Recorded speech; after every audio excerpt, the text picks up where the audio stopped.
Welcome dear students. आज की हमारी उर्दू कहानी है जिसका काम उसी को साजे। सख्त गर्मी थी, धूप में शिद्दत थी और हर तरफ आसमान से आग बरस रही थी। एक बड़े जंगल के किनारे एक बहुत बड़ा पीपल का दरख्त खड़ा था जिसकी घनी छाँव में एक बढ़ई लकड़ी के बड़े बड़े लठ चीरने में मसरूफ़ था। वह अपने काम में इस कदर मशगूल था कि सवाएँ छाँव के किसी और तरफ कभी ध्यान नहीं दिया था। पीपल के ऊपर एक बंदर भी रहा करता था जो बड़ी तवज्जो से बढ़ई की लकड़ी को चीरते देखा करता था।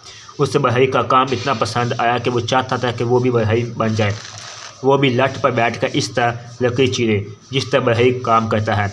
बढ़ई का ये तरीका था कि वो लकड़ी चीरते वक्त लकड़ी के दर्ज में एक पच्चर ठोंक लिया करता था ताकि लकड़ी चीरने में आसानी रहे।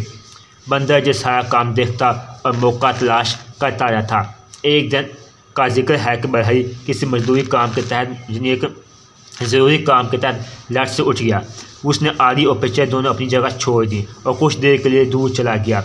बंदर निकाल तो होता है, नकलें तो उतारता है। जब उसने देखा कि बढ़ई मौका महल से उठ गया है तो वो दरख्त से नीचे उतरा क्योंकि मैदान खाली नहीं था। लठ पर बैठ गया और एक ही लम्हे में इधर उधर देखा और फिर अचानक झांक कर लकड़ी के पिक्चर के साथ खेलने लगा। वो देर तक जोर लगाता और हिलाता रहा। आखिरकार पिक्चर दर्ज से निकल आई और दर्ज बंद हो गई, लेकिन उसी ही लम्हे बंदर का हाथ भी दर्ज में बुरी तरह फंस गया। बंदर बहुत चीखा चिल्लाया मगर इसका हाथ इस बुरी तरह फंसा था कि निकलना मुहाल था। बंदर दर्द की शिद्दत से बेहोश हो गया। बढ़ई ने बंदर की चीखें सुनी तो वो भागा मौका पर पहुंच गया। क्या देखता है कि पिक्चर तो बाहर निकली पड़ी है और इसकी जगह बंदर का हाथ दर्ज में फंसा है और बंदर बेहसो हरकत पड़ा है। बढ़ई ने जल्दी से पिक्चर उठाई और लकड़ी की दर्ज में ठोंक दी। दर्ज खुली तो बंदर का हाथ बाहर आया।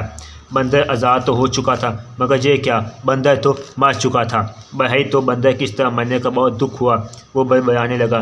बेवकूफ़ बंदर था, बढ़ई बनने की आरज़ू में जान से हाथ धो बैठा। किसी ने सच कहा है, जिसका काम उसी को साजे, दूजा करे तो ठींगा बाजे।